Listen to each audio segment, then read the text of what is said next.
began asymptomatic testing. Several student organizations at FGCU, Oregon, and we're going to play Guess the Song. Hello, welcome to Hanging with the Executives here at the Bauer School of Music. And you're watching ENTV.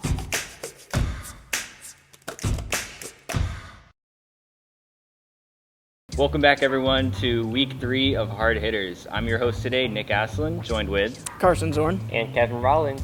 All right, another super interesting week of NFL games. We're going to go first with your game, Kevin. I think your game proved to be the best game of the week to cover. The Dolphins coming back from a 21-point deficit to win. What was your roller coaster of emotions during that game? Unbelievable. Now, the Ravens, they've always had a tough time. The Fins have always had a tough time against the Ravens. You know, the Ravens usually blow out the Fins, and looking like it was just another one of those games, but then something big happened in the fourth quarter. Tua unleashed his Tuscaloosa form, like slinging that ball downfield. There goes Hill, there goes Waddle. You know, Waddle is waddling all over the Ravens, and Hill's throwing up the peace signs. They come back to win 42-38. Tua bids those Ravens nevermore, and the Dolphins, they are 2-0. A bit of a warning to the rest of the NFL. Watch out.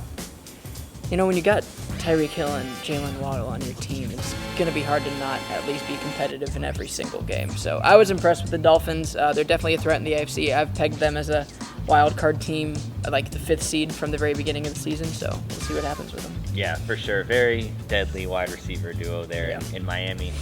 But on to our predictions for Week 3. Already Week 3 of the NFL season. Starting it off, a pretty rough Thursday night game considering the first two of the season. We have the Steelers versus the Browns. Who do you guys got?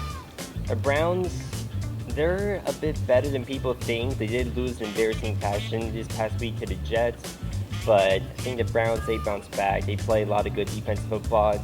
They show the Steelers that they should probably give the rookie a chance, and the Browns win on Thursday night. I mean, we're watching Jacoby Brissett play Mitch Trubisky in a primetime football game, so I don't know how excited I am to watch that game. But I'm going to go with the Steelers. I think that Mitch Trubisky saves his job for at least another week, and they'll grab the win here on Thursday night in probably like a 17-10 game or something. It's going to be boring. I'm going to be the tiebreaker here, and I'm going to take the Browns. First Sunday matchup of the week, we have the Texans versus the Bears. I'm going to take the Bears despite losing to the Packers this week. They couldn't get much going on offense, but they're playing the Texans. I think they'll take this one. Yeah, this was a tough one for me, and it's not because either team is very good. This was like picking like the lesser of two evils or Dumb and Dumber, whatever you want to call it. But I'm going to go with the Texans. I'm going to go for the upset pick here. I actually low-key think the Bears are going to win, but I kind of just want to throw a wrench in it a little bit, so I'm going to pick the Texans. Mills Mafia, you know. Next matchup is two teams that suffered brutal losses last week, the Raiders and the Titans. The Titans getting blown out in the first half and the entire game, and then the Raiders losing to the Cardinals. Hunter Renfrow sold that game. I'm going to go with the Raiders. I think the Titans, if Ryan Tannehill is still their quarterback, I don't think they're going to do much this year. Yeah, I'm also going to go with the Raiders. These are two teams I'm very surprised to see at 0-2. I think they show more promise. Even though they've lost 2 straight, I think they've showed more promise in those 2 losses than the Titans have, so I'm going to take the Raiders here. Next matchup of the week, I'm kind of scared for this one. I think this is going to be a rough week for Pat McAfee. The Chiefs versus the Colts. I have the Chiefs by 1 million in this one. Chiefs come into town, Chiefs are on the roll, and it's going to get ugly for Indianapolis. All right, Kevin, you've picked against your Dolphins twice this season, and they've won both times. They're playing the Bills this week. Are you taking them? This is a tough game. The Dolphins, I'm very excited. They showed, defensively, great week 1. Offensively, they took off week 2. They come back home week 3. Here comes the mighty Buffalo Bills. This is a very tough game. I'm excited for my team. Like I said, Dolphins showing a lot of promise, but until they beat the Bills, they still got a lot more work to do. The Bills going to Miami, they take this win. The Bills are unstoppable, man. I don't know what else there is to say about them. They just look unstoppable, so. Yeah, I'll make it a clean sweep. I got the Bills. On to our next matchup, NFC North matchup, Lions versus the Vikings. I think the Vikings bounce back after a rough Monday Night Football game. Kirk Cousins is always bad in prime time. I like the Vikings head coach too much and the offensive schemes he draws up for the Vikings to lose this one in Minnesota. I think if it was in Detroit, I'd probably pick the Lions, but I'm going to go with the Vikings. I think the home field just gives them that little bit of an advantage, so Vikings. Next matchup is Ravens versus Patriots. I got the Ravens here. What do you guys think? The Ravens' heartbreaking defeat thanks to Tua unleashing his true form. But Lamar Jackson is showing the Ravens that he deserves to be paid his contract extension. They go into New England. Patriots, they did win, but unconvincingly. I think there may be some issues going on with the Patriots this year. And I think the Ravens could be in some shootouts later on this season. But for now, they go into Patriots. They do enough to win, and the Ravens bounce back. All right, Carson, your Bengals are playing the Jets this week. Bengals are 0-2. You picked them twice to win this so far this year. Do they finally get their first win of the season against the Jets? Listen, I don't know what has happened these first 2 weeks, but apparently Joe Burrow is a better quarterback when he had an appendix. His appendix rupturing was the worst thing to happen for us, apparently. I don't know this week. I mean, I'm still going to pick the Bengals. I got to go with my team. There'll be games later this season that I originally was probably going to pick them for that I won't anymore. We've had a pretty historically all right time taking care of Joe Flacco, so I think we'll be able to take care of business this week. I'm going to take the Bengals, but it's the least confident Bengals over Jets pick I will ever do. So, on to our next matchup of the week. We have the Eagles versus the Commanders. The Eagles completely demolishing the Vikings on Monday Night Football. They played tremendous. Jalen Hurts had a great game. I got the Eagles in this one. I don't think Carson Wentz is going to take down his former team. yeah, I got the Eagles as well, and I know he'll never see this, but I want to give Jalen Hurts a quick shout-out for the 34 fantasy points he delivered last night. He clutched out that win for me because I was facing Josh Allen. It's been a great year for the Eagles. They started out 2-0. They're looking like the NFC East favorites. That team has not had back-to-back division winners, and even going into the season, thought that the Eagles were going to take it this year, and it looks like they are. They go into Washington week 3. Washington, they've shown some stuff. Flash looking good. Carson Wentz showing a lot of looking good too. Surprising that Carson Wentz is second passing yards, only behind my guy Tua. But Eagles, they go into Washington, they win. Washington doesn't really have a home field advantage, so there could be a lot of Eagles fans there. Let's hope the city doesn't fall apart, but Eagles should win comfortably.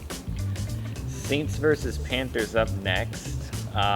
This is kind of a toss-up too, I think. I'm going to go with the Panthers just because I think Jameis Winston, he did not look great last weekend against the Bucs. And I mean, the Panthers, they've been close. They got to get a win at some point. So I'm going to take the Saints here. I just don't think the Panthers are a good team. They gave Christian McCaffrey the ball more last week, but they still are just forgetting that he should be the focal point of the offense. They're having Baker air it out too many times, and that's not what Baker as a quarterback is designed to do. So I'm going to take the Saints in this one. next up, we have the Jags versus the Chargers. The Jags surprising a lot of people so far this year. You guys think they continue that run and beat the Chargers? Yeah, well, the Jaguars, I don't think they win this week. The Chargers are too good of a team. They went into Kansas City last week. They're playing very good football, but, you know, the Kansas City defense clutch up late. Herbert got hurt. Let's hope he's okay. Definitely not good to see one of the best players get hurt. So Herbert is one of my favorite quarterbacks to watch in the league, and I can't wait to see what he's going to do. I think an injured Justin Herbert is better than Trevor Lawrence, and I think the Chargers get the dub this week. All right, so I'm just going to note that down as a no. They're not going to continue the streak, and I'm going to agree. I'm going to take the Chargers as well. But next up, we have an NFC West matchup, NFC West matchup, the Rams versus the Cardinals. I have the Rams in this one. Yeah, I'm going to take the Rams as well. I'm just not convinced in the Cardinals as a team. I'm not convinced in Kyler Murray. I'm not convinced in Cliff Kingsbury. I'm not convinced in anyone on that defense except for J.J. Watt, but that's just because we know who J.J. Watt is. I'm going to take the Rams. I think for some reason, both Super Bowl teams are getting the Super Bowl hangover this year. I don't know why. It's usually supposed to only be one, but it's both of them this year. But I'm going to take the Rams. I still think they're a better team than the Cardinals, and Kyler Murray can scramble all over the place he wants to, but that little Lego minifigure is going to get crushed by Aaron Donald at some point. All right, well, up next we have the Falcons versus the Seahawks. What do you guys think for this matchup? Falcons, they're showing a lot of promise. Falcons could be some teams that you're not expected to beat this year, and this starts this week. Falcons get a win. Up next, we have the Packers versus the Bucs. This is the first week I'm going to be picking against my Packers here. I have the Bucs in this one. You know, we came out good last week against the Bears. We looked a little rough in the second half, only one scoring drive in the second half. But, you know, Aaron Rodgers and the Packers, they can't play in Florida. Every time we end up playing in Florida, we just suck. And we have not been very good against the Bucs as of late. And, you know, I think we're still figuring out some things on offense. Defense needs to tighten up, especially our run defense. And with Brady not having a lot of his weapons this week, I think they're going to be very run heavy. And if we can't stop the run, it's going to be a rough day in Tampa for us. So I have the Bucs in this one. Yeah, I'm also going to take the Buccaneers. You know, the Packers still aren't a bad team, but as I said in week 1, they're still trying to figure out what to do without Devontae Adams. They're still adjusting to life without Devontae Adams. Sunday Night Football, we have the Jimmy G-led 49ers against the Broncos. I'm going to take Jimmy G and the 49ers in this one. 49ers ended up in the best situation possible. They kept Jimmy G after they wanted to trade him, and turns out they needed him the most and at least expected it. 49ers, they start, I think 49ers and Rams, they're going to be in a lot of heated battles for the NFC West, and the 49ers, they go into Broncos country and they ride out with a big win. I like that analogy there, that little pun. And then our final matchup of the week, Monday Night Football, Cowboys versus Giants. The thing that has me most excited for this game is the Manning cast, just to hear Eli Manning commentate over the Giants. That's really the biggest thing I'm looking forward to with this matchup. I have the Giants winning. Hopefully it turns out to be a good game. Yeah. You know, one thing I said at the beginning of the season is I really hope we get to watch Cooper Rush play Daniel Jones in primetime at some point this season. And my wish came true, so now, you know, my wish is fulfilled and I don't need anything else from this NFL season. The Giants, they're 2-0, but unconvincingly. And I feel like the Giants, they're due for a loss. And I think the Cowboys actually go into MetLife, and this game is going to be like a slugfest, but Cowboys, Cooper Rush somehow goes to 3-0 as a starter. Can you believe that? I don't know if I can, but we'll see. Tom Brady. We'll find out. Thanks for watching, and we'll see you in the next episode of Hard Hitters.